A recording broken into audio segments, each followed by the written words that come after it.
Hello students, welcome to my YouTube channel Resilient Classes for Commerce.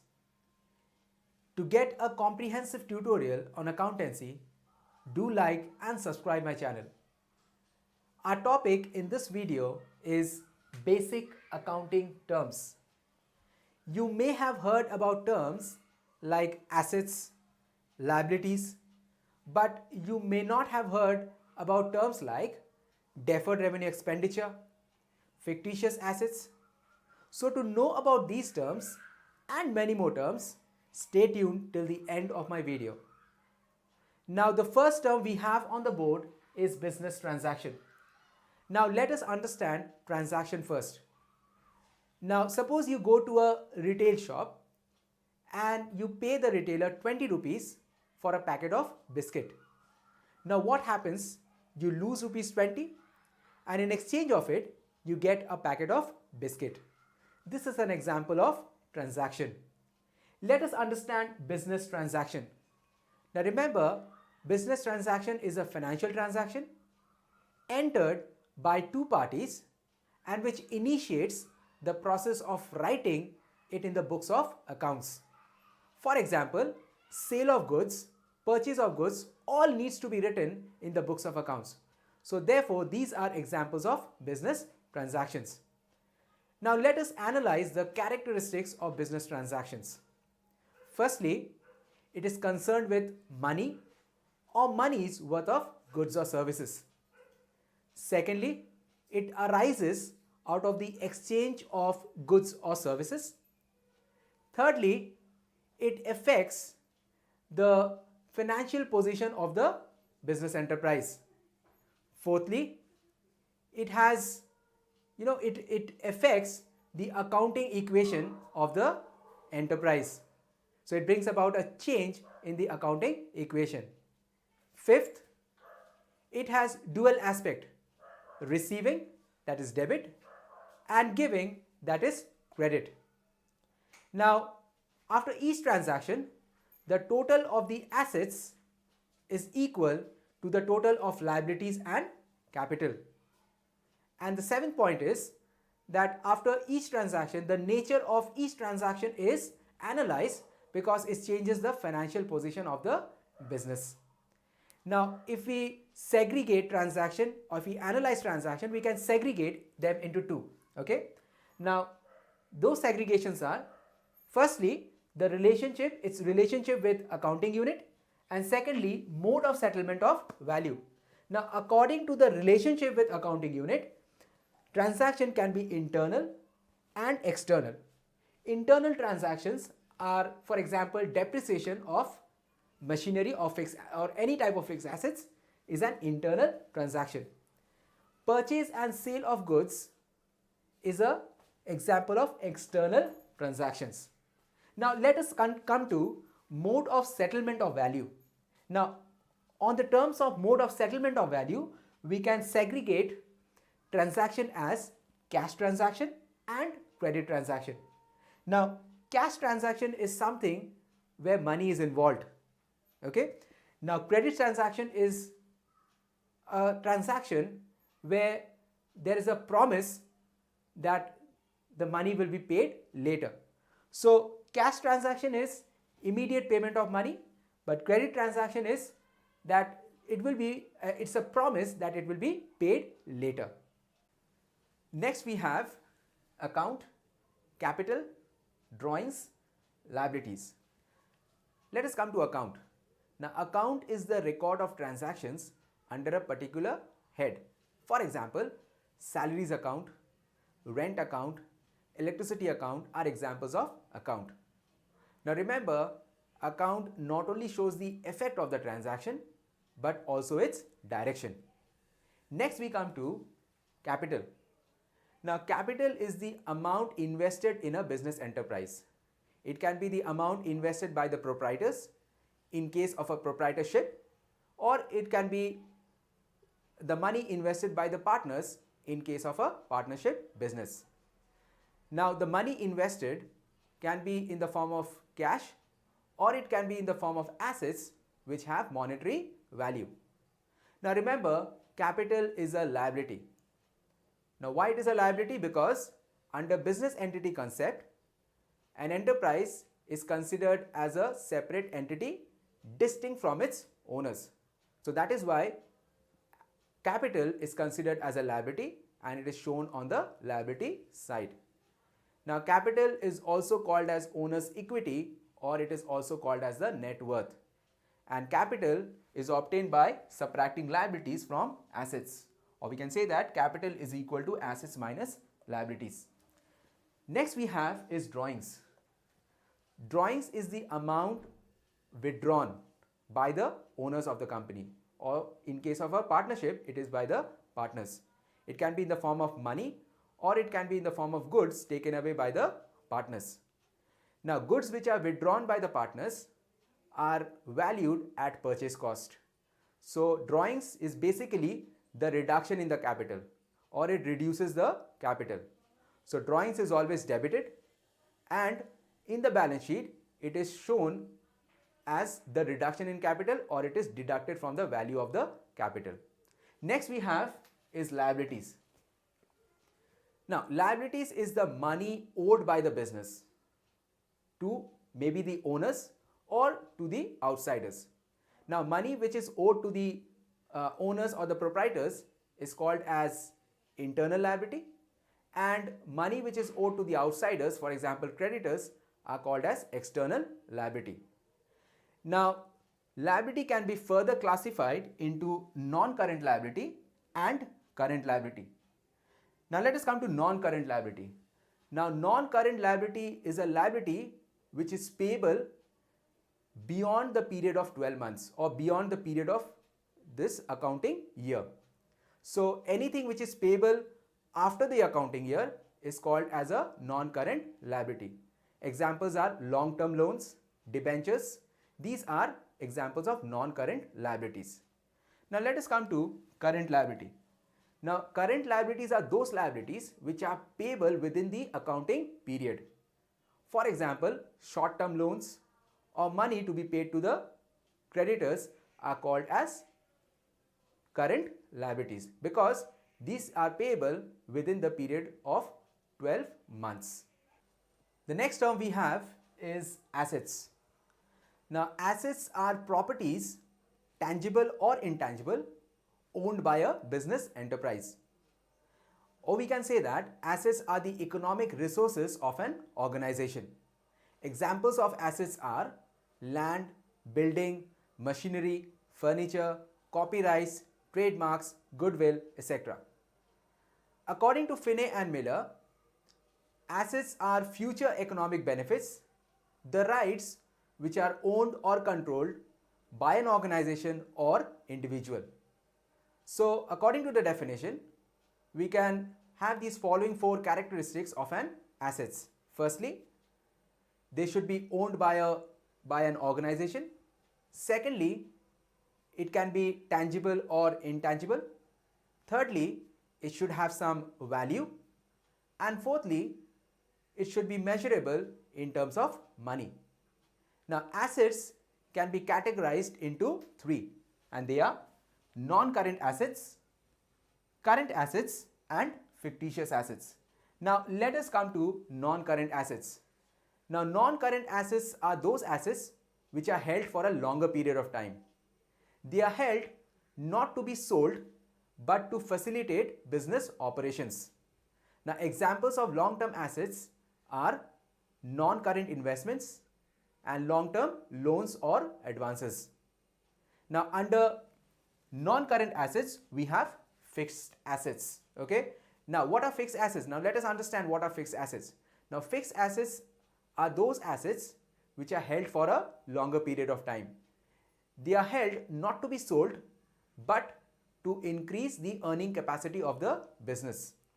Now examples of fixed assets are land, building, machinery, etc. Now fixed assets can be categorized into tangible assets and intangible assets. Now tangible assets are those assets which have physical existence. That means they can be seen and touched. For example, land, building, machinery, computer are examples of tangible assets. intangible assets are those assets which do not have physical existence. For example, they cannot be seen or touched. The examples of intangible assets are goodwill, trademark, copyrights. These are intangible assets. Now let us come to the next term, that is current assets.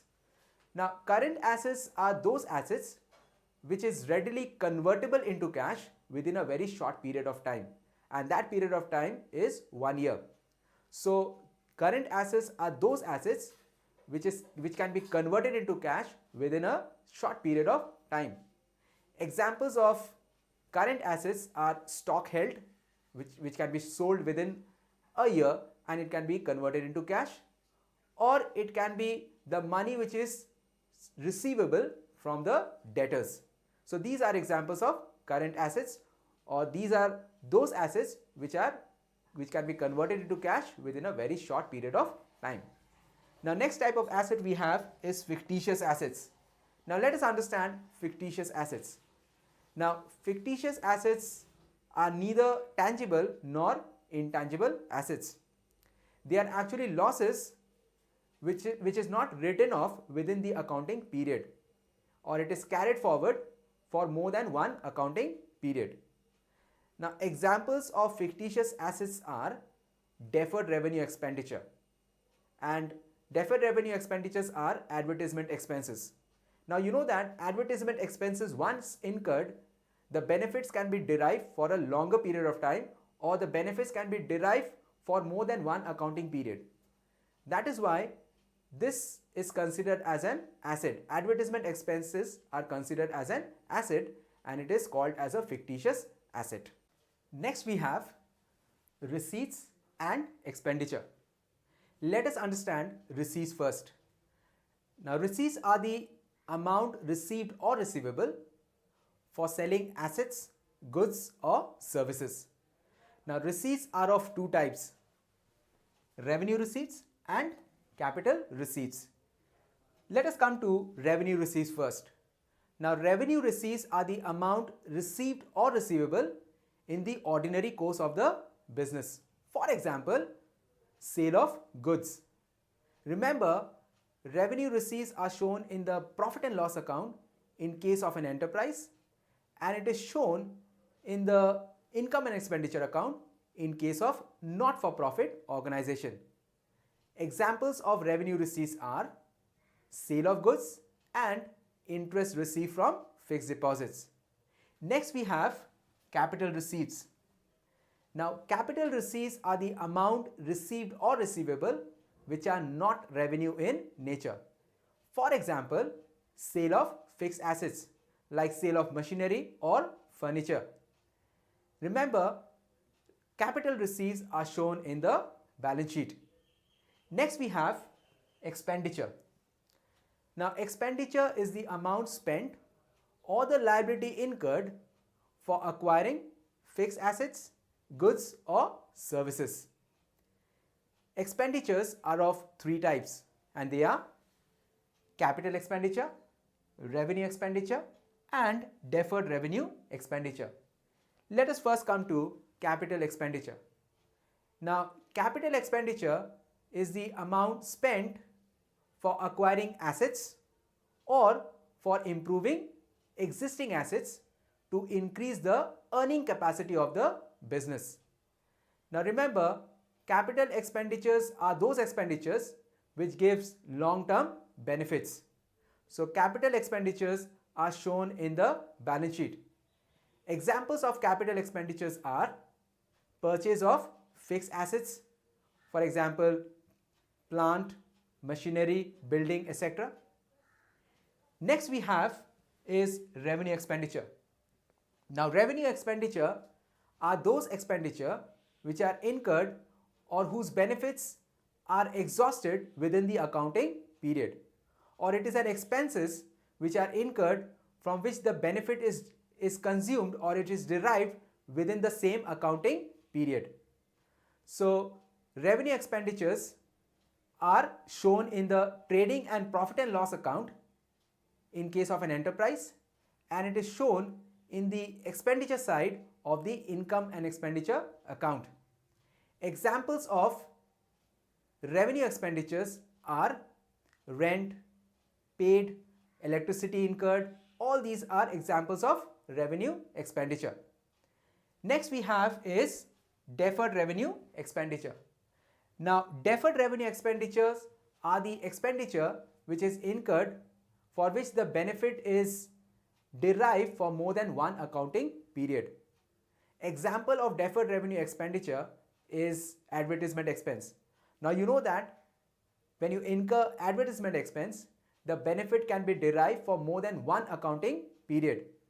So that is why it is called as a deferred revenue expenditure, where the losses or where the account is written off not in 1 year but for consecutive years. So that is why it is called as a deferred revenue expenditure. Next we have expense, income, profit, gain and loss. Now let us understand expense first. Now expense is the cost incurred for generating revenue.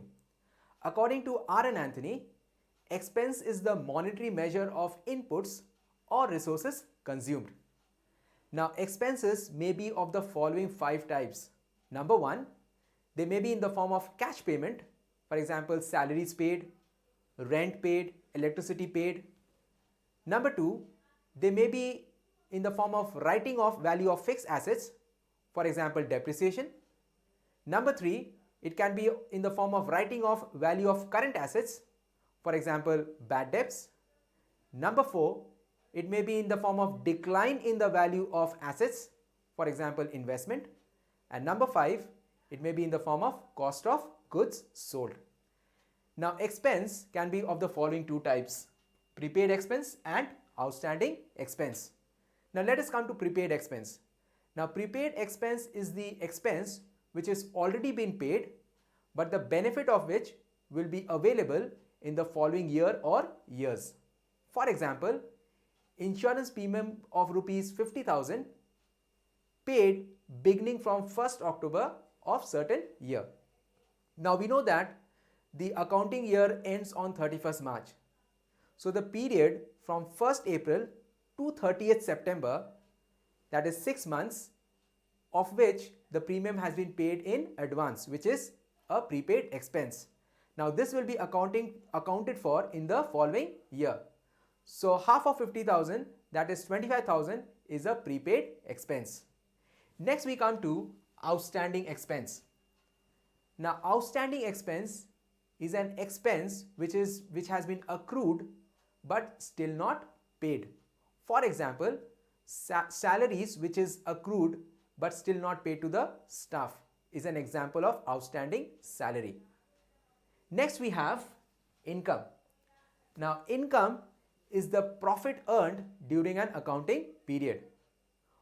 For example, goods costing rupees 15,000 is sold for rupees 20,000. So here income is 20,000 minus 15,000, that is equal to rupees 5,000. So we basically understand that income is the difference between revenue and expense, or we can say that income is equal to revenue minus expense. The next term we have is profit. Now profit is the income earned from the operating activities of the business. For example, profit earned from sale of goods is an example of profit. Now profit can be of 2 types: gross profit and net profit. Now let us come to gross profit. Now gross profit is the total revenue which is earned from sales minus direct cost. So it is the difference between the revenue from sales and its direct cost. On the other hand, net profit is the deduction of total expenses from total revenue. Or we can say that to get net profit, we have to deduct the total expense from the total revenue. The next term we have is gain. Now, gain is the profit which arises out of activities which are not the operating activities of the business. They are like transactions which cannot be considered as operating activities. For example, profit earned from sale of land or any other fixed assets is a example of gain. So gain is basically the profit which arises out of transactions which are not operating activities. The next term we have is loss. Now, loss is the excess of expense over revenue. Or in other words, we can say that loss is equal to expense minus revenue. Now, loss is a very broad term. Why? Because it takes into account the operating activities. Okay, so it takes into account those transactions which arises out of operating activities as well as non-operating activities. For example, loss of goods due to theft or loss on any kind of fixed assets is an example of loss, which is also included as a non-operating activity. Next we have purchases, purchases return, sales, sales return, and revenue from operations. Now let us come to purchases first. Now the term purchases is used to record purchase of goods or raw materials for resale or to produce products in order to be sold. Now purchases can be of two types: cash purchases and credit purchases. Now goods purchased on cash is called as cash purchases and goods purchased on credit is called as credit purchases. Next we have purchases return. Now goods so purchased can be returned to the seller for any of the following reasons. For example, it may be defective. So goods so returned is called as purchases return or returns outward. Next term we have is sales. Now the term sales is used for sale of goods. Now these goods can be purchased goods or it can be goods which are produced by the enterprise.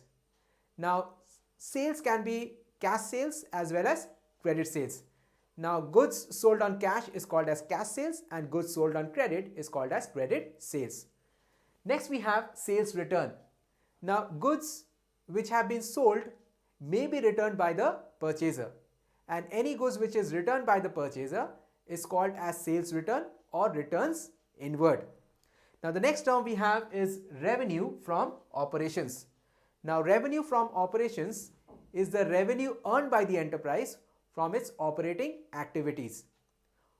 For example, revenue from operations can be sale of goods or services, it can be interest earned or dividend received. So basically, sale of goods and services, interest earned and dividend received are examples of revenue from operations. Now next we have goods, stock or inventory. Let us understand goods first. Now goods are physical items of trade which are purchased to be sold. Now for an enterprise which deals in home appliances, TV, fridge, ACs are goods, and for a stationer, stationery items are goods. Now next we have stock or inventory. Now stock are tangible assets which are held by an enterprise for sale or which is used by an enterprise for manufacturing products ultimately meant to be sold. Now stock or inventory can be two types, that is opening stock and closing stock. Now opening stock are stock in hand at the beginning of the year and closing stock are stock in hand at the end of the accounting period. Now stock or inventory can be of the three types: stock or inventory of goods, stock or inventory of raw materials, and work in progress. Now let us come to the first one, that is stock of goods. Now stock of goods for a trading concern is the goods which has remained unsold, and for a manufacturing concern it is the processed goods manufactured for the purpose of sale.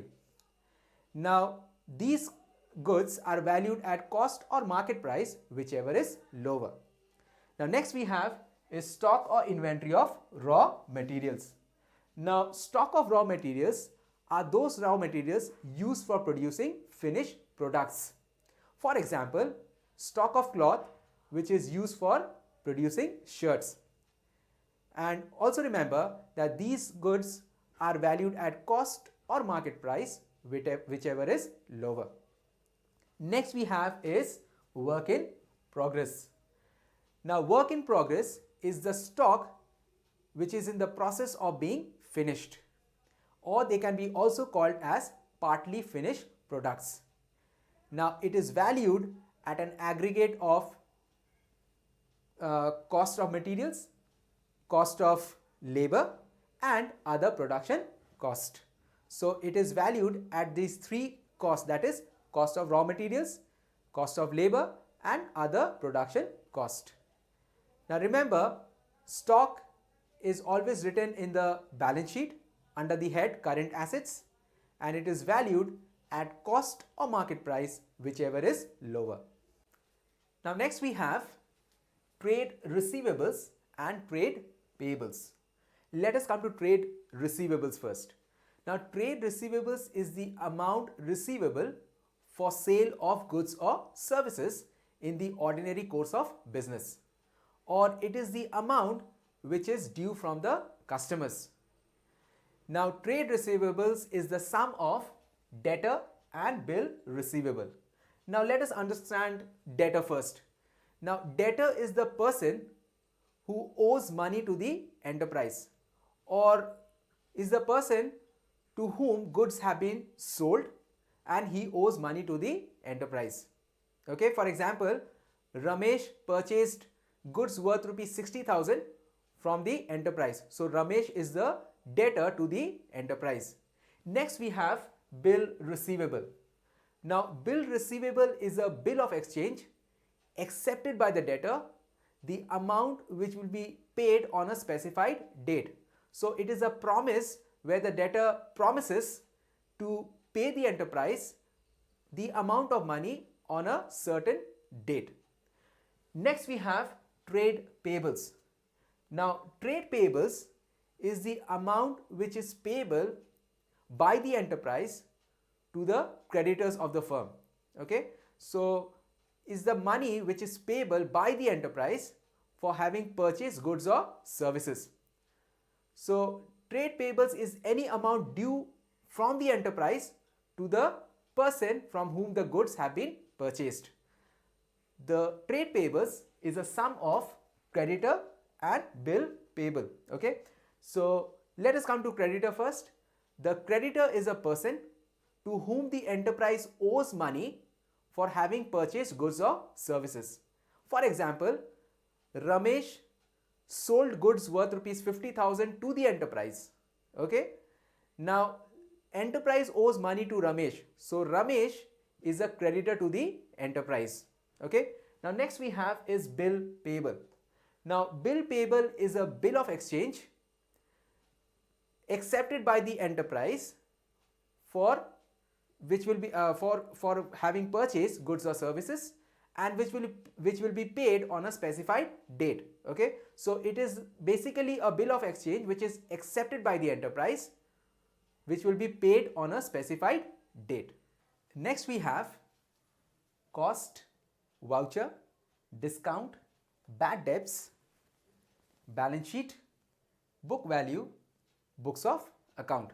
Now let us understand them one by one. First we have cost. Now cost is the expenditure incurred for a specified item or article. For example, to produce a packet of biscuit, you incur an expenditure of rupees 12. So rupees 12 is the cost of the biscuit packet. The next term we have is voucher. Now voucher is the evidence of business transaction. Examples of voucher are cash memo, invoice or bill, debit or credit notes. The next term we have is discount. As you know, discount is the reduction in the price of goods. Discount can be of two types, trade discount and cash discount. Now trade discount is available when there is bulk purchase or there is a purchase of a specified amount of goods. Next we have is cash discount. Cash discount on the other hand is the discount available for timely payment of dues. The next term we come to is bad debts. Now bad debts is the amount owed to the enterprise. The amount is irrecoverable, or it is the amount due from the customers and which has become irrecoverable. Now bad debts is a loss for the enterprise and therefore it is debited to the profit and loss account. The next term we have is balance sheet. Now balance sheet is the statement of financial position of an enterprise. It shows assets, liabilities, capital, reserves and other account balances. The next term we come to is book value. Now book value is the value at which an item appears in the books of account. So remember, it is the value at which an item appears in the books of account. The last term we have is books of account, and books of account is the record of financial transactions. Okay, so it is a book where the financial transactions are recorded, and examples of books of accounts are cash book, journal, ledger, etc. Now the last few terms we have on the board is cost of goods sold, credit, debit, depreciation, entity, entry, insolvent, proprietor, rebate and solvent. Now let us understand cost of goods sold first. Now cost of goods sold is the direct cost attributable to the production of goods or services. So it is the total direct cost which is attributable to the production of goods or services. The next term we have is credit. Now credit is the left side of the account. If an account needs to be credited, it is passed on to the credit side of the account. Now the word credit has been derived from the Italian word credito. The next term we have is debit. Now debit is the right side of the account. If an account needs to be debited, it is posted on the debit side of the account. Now the word debit has been derived from the Italian word debito. The next term we have is depreciation. Now depreciation is the fall in the value of an asset due to usage or efflux of time or obsolescence. Now obsolescence means becoming obsolete or outdated. So basically depreciation is the fall in the value of an asset due to usage or due to passage of time or the asset becoming obsolete or outdated. Now the next term we have is entity. Now entity means economic unit which engages in economic activity. Now examples of entity are Reliance Industries, Bajaj Autos, etc. Let us understand a business entity. Now business entity is an entity established under law to engage in business activities. Now examples of business entities are proprietorship firms, partnership firms, corporations and companies. The next term we have is entry. Now entry is the record of transaction in the books of account. Okay, so when in the books of account, when transactions are recorded, it is known as entry. The next term we have is insolvent. Now insolvent is the person or an enterprise who is not in a position to repay his debts. Okay, so he doesn't have enough money to repay his debts. The next term we have is proprietor. So proprietor is the person who makes the investment and bears all the risk for an enterprise, or basically proprietor is the owner of the enterprise. The next term we have is rebate. Now rebate is the reduction in the price of goods by the seller after the goods have been sold. It is basically the reduction in the price offered by the seller after the goods have been sold. Now understand the difference between discount and rebate. Discount is given before the goods have been sold and rebate is given after the goods have been sold. Now examples of rebate is rebate given for poor quality of goods. The next term we have, and the last term we have, is solvent. Now, solvent is the person or an enterprise who is in a position to repay his debts. So it is just the opposite of insolvent. Insolvent is the person or an enterprise not in a position to repay his debts, whereas solvent is the person or an enterprise who is in a position to repay his debts. Now, if you like my video, do leave a comment in the comment section. Thank you for watching.